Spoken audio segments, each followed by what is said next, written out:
The last time he joined us on the show, we were in the studio, and you know what? Since then, there had been a lot of changes, not just on your side of the U.S. Army, but also on our side. So first of all, Kababayan LA is now Kababayan Today, as we syndicate every day in Hawaii. Don't forget, 3:30 to 4 p.m. on Kiko in Hawaii. That's Kababayan Today. And on LA 18 as well, we have a new time slot earlier, 4 p.m. Dito po sa LA 18 as well, Monday to Friday. Now, Lieutenant Colonel Peterson, what is new? What has happened in the Army since we last had you here on the show?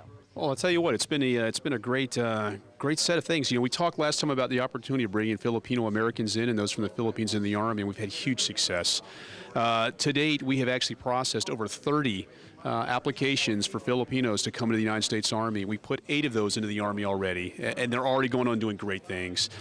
So I think we are really reaching out well. We've touched many young people, and we're seeing some great return, and we're very proud of them. I spoke to some of them earlier, and you know, we were all in agreement that it's not very easy to convince Filipino parents to let your kids get into the Army. You're there, you've been there, and you're still there. How would you convince them? How would you talk to the parents? And you know, say some parents out there, their kids are trying to approach them to see if they can get into the Army. What would you say?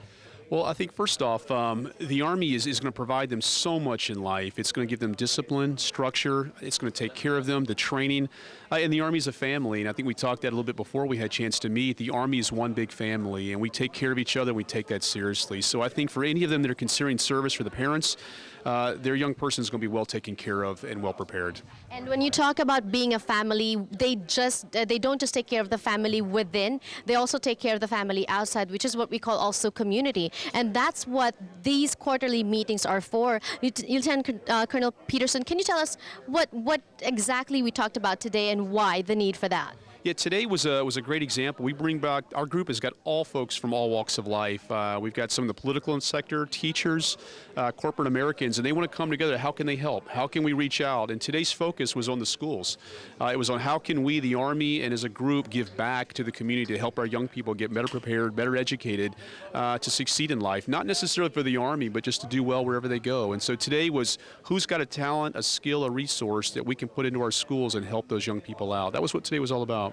I asked Colonel Mark Toy about this earlier. What I like about the Army is people think, oh, the Army, don't talk to the Army, they're going to recruit you. It's not all you do. You're actually helping build the community. Why? Well, it's important to us. We see it, and our command impresses it at every point. We're here to give. We are here to see our children succeed, the next generation succeed, whether it's in the Army or any other sector of life. We want our country to be strong, and our youth is our future. And so we are committed to helping those young men and women, and wherever they want to go, it's an obligation for us, and we take it seriously, and we're proud of it. And knowing that you're serving the country, serving the community, and helping build lives, what else is the best thing about being in the Army? Well, for me personally, I love the adventure. I won't lie to you. I've had a fantastic opportunity to travel all over the world. I've been to places that many of the folks I grew up with have never been. So for me personally, there was an adventure aspect to it. But the Army is never, you're never static. You're always growing, and you're always going into new challenges. And that, I love that. And it's a unique occupation that lets you always do something a little bit different and something that's going to challenge you. That sounds good. I actually talked to Margot earlier, who's going to be leaving on July 8th, and she said that, you know, traveling is also one thing that she's looking forward to the most. But at the same time, let's paint a realistic picture. What is challenging about being in the Army? Different things challenge different folks. I think for many, the idea that you are going to be perhaps moved around a little bit for some. You're committing yourself to something bigger than yourself. And once you get a part of that, it's really not a challenge anymore. But early on, I think people have to adjust that I'm part of a bigger family, a bigger organization. And you know, for some, again, the individualism is absolutely a part of it. But I guess it's just the adjustment to the lifestyle, because it is a lifestyle. The Army is not a 9-to-5 job. You are really committing yourself to a way of life, from physical fitness, the way you prepare yourself mentally. It's 100% of your person, your character. And again, I think it's an exciting thing. I don't think it's a challenge, but for initially coming in there, it's a little bit of a shock perhaps for some of our younger ones. But once they get a part of it, they don't want anything else. You know? You get education, you get skill set training, you get discipline, you get to be a part of something something big. You get to make a difference in your community. And one thing about challenges, when you overcome those challenges, there's a sense of fulfillment. And that are just some of the things that you will get from the U.S. Army. For people out there that are still thinking, are you still open? A little bit about the MAVNI program. Yeah, absolutely. The MAVNI is still very much active right now. We are encouraging any and all that want to come in and participate, fill in applications. We're definitely hiring, yes. Even those outside of the MAVNI program, we're hiring. The Army is growing. You'll hear quite a bit about downsizing and money. Not to worry, we are definitely taking on the best and the brightest, and we welcome all. So. And this is another opportunity for people out there also who may be, they're waiting. There's immigration debate going on right now. There is a legislation that still needs to be debated on and still needs to be voted on. But for those of you who may have what you're looking for, you may not have to wait because MAVNI gives you actually permanent residency status.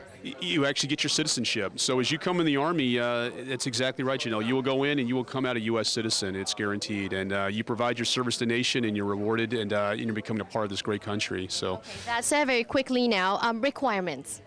Okay, for those to come in, for MAVNI specifically, these are non-U.S. citizens, non-green card holders, and you have to have a minimum of 2 years in country. So there's a set of minimums of how long you've been here, and we can provide a little bit more detail.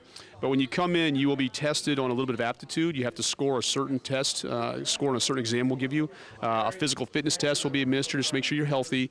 And other than that, you're going to be good to go. But again, I encourage all just to contact a recruiter, and they'll walk you through the eaches and make sure they're good to go on it. That sounds good. Sounds easy. You'll probably get your citizenship before I do, before I get fined. But thank you so much, and thank you for the opportunities that you give to our Kababayans out there. Thank you for the opportunity, Janelle. We welcome y'all's support. Thank you very much.